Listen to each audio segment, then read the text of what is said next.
je suis Sarah Cookson, chargée de recherche dans l'UMR Ecophysiologie et Génomique fonctionnelle de la vigne, située à l'Institut Sciences de la Vigne et du Vin.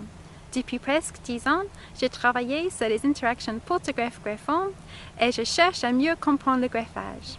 En collaboration avec ma collègue Claudine Trossin-Mingan, nous travaillons sur le projet DuraGreff.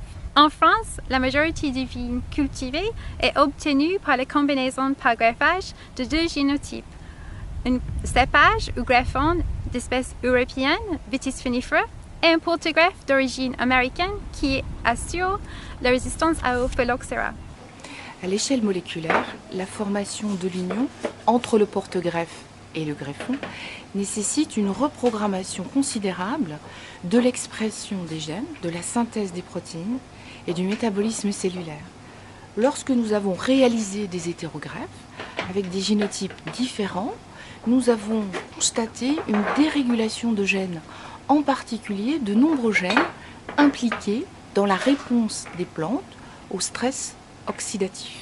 Or, pour répondre au stress oxydatif, nous savons que les cellules végétales fabriquent des molécules antioxydantes qui ont la propriété de réduire le niveau de stress des tissus pour éviter les nécroses et la mort des cellules. Alors, cette dérégulation des gènes nous conforte dans l'idée que le stress oxydatif pourrait être un frein à l'élaboration de l'union entre le porte-greffe et le greffon chez la vigne.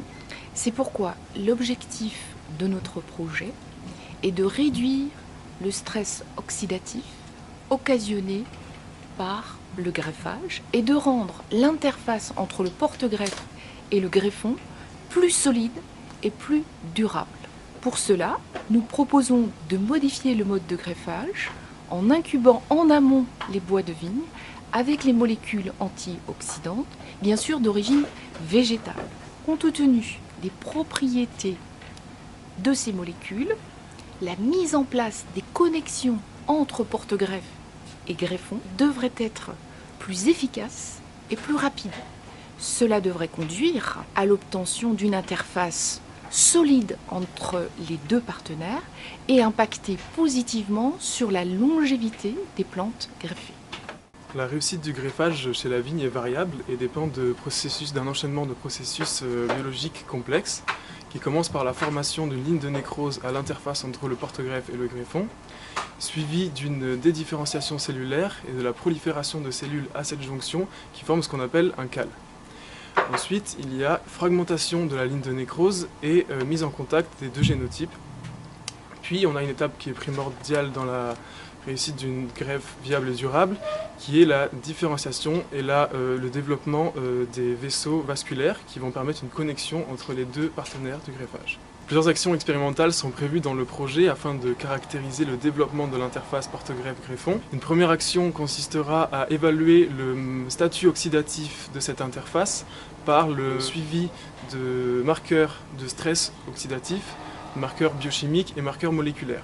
Un travail préliminaire a déjà commencé dans le cadre d'un projet de stage de Master 2 en collaboration avec les pépiniéristes Mercier et avec le soutien financier du LAVEX Côte.